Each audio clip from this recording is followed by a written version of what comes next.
Some U.S. lawmakers want the White House to move this year's African Growth and Opportunity Act Summit, that's the Agoa Summit, away from South Africa.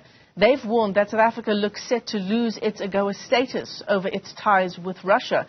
Meanwhile, government is adamant that the Agoa Forum, which boosts trade relations, will still be held here at home. Sociology professor at the University of Johannesburg, Patrick Bond, joins us for some analysis on the story. Prof, it's great to see you. Good morning. Thanks for giving us some of your time. So there's a lot of talk about, South Africa's relationship with Russia moving in a direction that threatens America's national interests. A number of the analysts we've spoken to here talk about South Africa's national interest. What do you make of it? Yes, there's never in the world's most unequal country a national interest, is there? I mean, we have winners and losers in everything that goes on. And the key losers, if the Agoa, Africa Growth and Opportunity Act, what are basically tariff concessions by the United States made 25 years ago at the end of the Clinton administration. And if those are cut, the losers will actually be multinational corporations, nearly all Western. And those are the big aluminium and steel producers, or there's a huge auto complex, German and Japanese. There's petrochemicals. Those are the main beneficiaries of about $3 billion.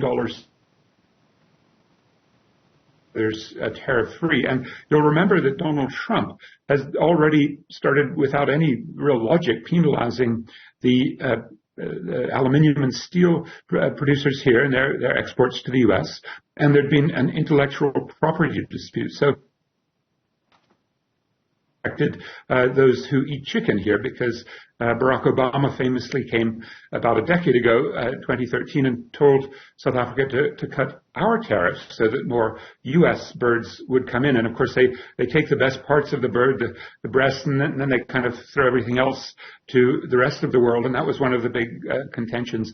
This time, of course, though, it's Russia. Yeah. So Prof, you talk about the big multinationals benefiting from this 3 billion rands worth of exporting to the U.S. Of course, there are also businesses included in that, and they also stand to lose out if indeed we lose out on Agoa.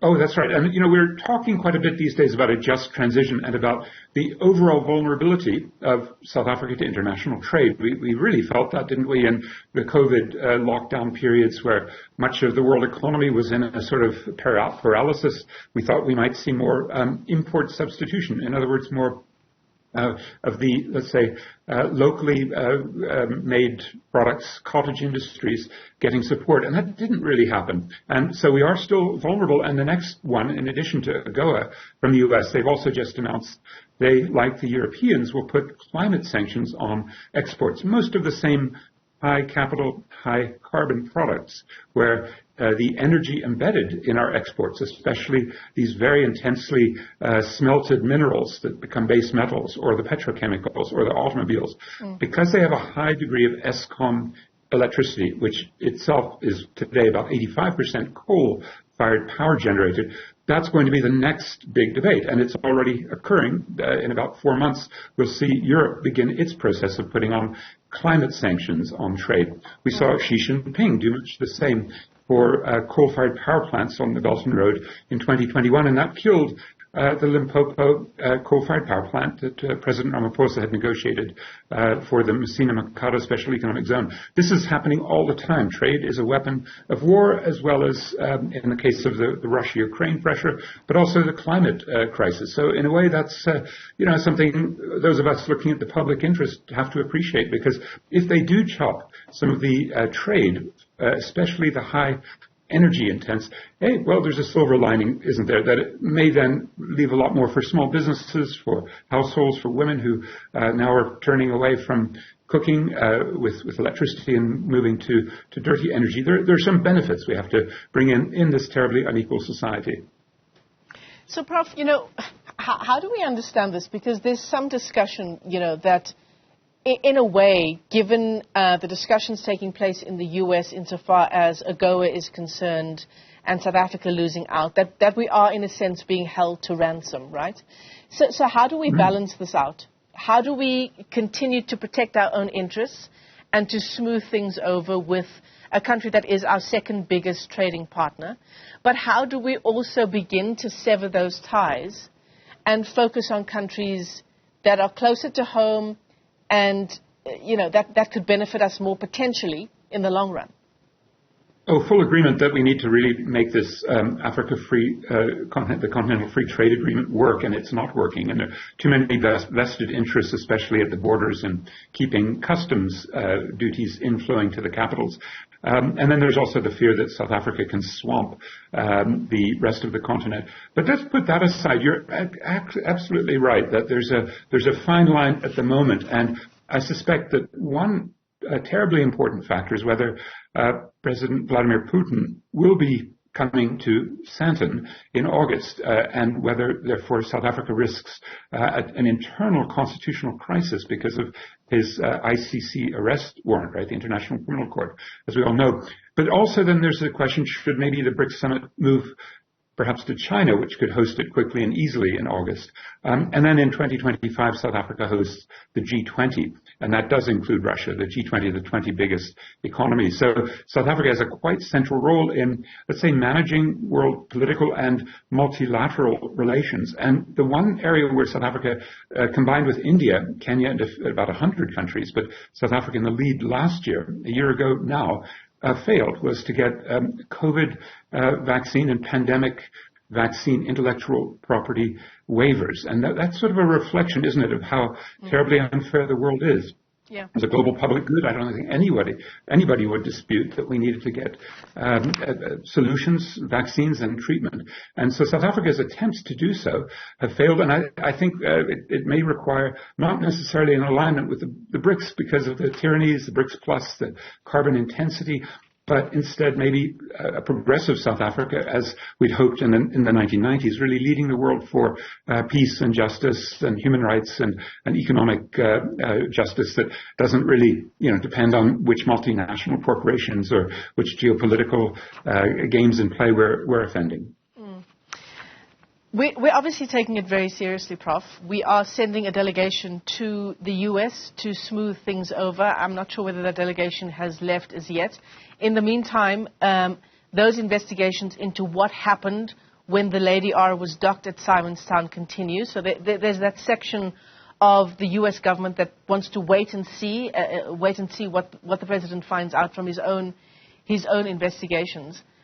But, of course, there is another part of, and quite a big part of the U.S. government that says it would be an endorsement, effectively, of Russia if Agoa were still to be held in South Africa, given the questions that arise about South Africa's non-aligned stance or whatever that stance might be. Yes, that's right, Michelle, because Ibrahim Patel will lead the delegation. We had another one a few weeks ago led by Sidney Muhammadi. These are very, very experienced ANC leaders, and they know the international political and trade regime. But the point you're making is vital. That is, what happened last December. And the United States State Department really can't be trusted, given its record of making allegations, weapons of mass destruction, going in and killing 1 million people in Iraq, the Afghan catastrophe. We really don't know what's real when it comes from the U.S. State Department, do we?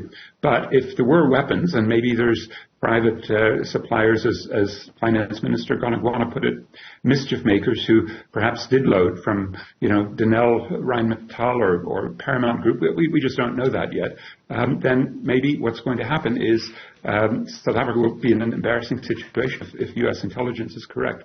And pulling this conference in December away from South Africa with the expectation that in 2025 we lose the Agoa benefits is fairly likely. Don't forget that we actually saw this conference move from September, where it was meant to be in South Africa, to December because of the proximity of the BRICS meeting and the embarrassment that they were already anticipating then. But, it's always a dilemma. If you work with the United States in any of these bilateral deals like Agoa, you sign on to their geopolitics. It's actually written in Agoa that you cannot offend United States foreign policy.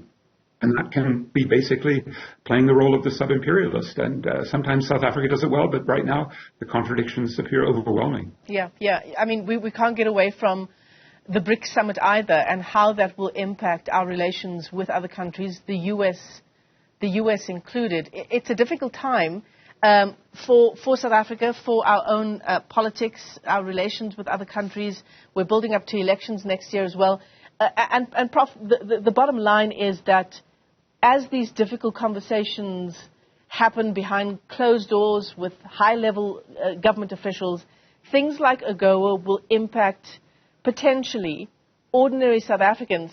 The officials who are involved in these closed-door discussions will be shielded from whatever the effects might be insofar as trade relations is concerned. Yes, and not only trade, don't forget that there's finance, and we've just had a grey listing of financial sanctions on South Africa for very weak regulation of illicit financial flows. So in a way, I welcome that because it has probably forced our government to become a little bit more serious, the Treasury and Reserve Bank. Let's be frank, they were slackers on up to what Treasury says is 7% of GDP per year fleeing out.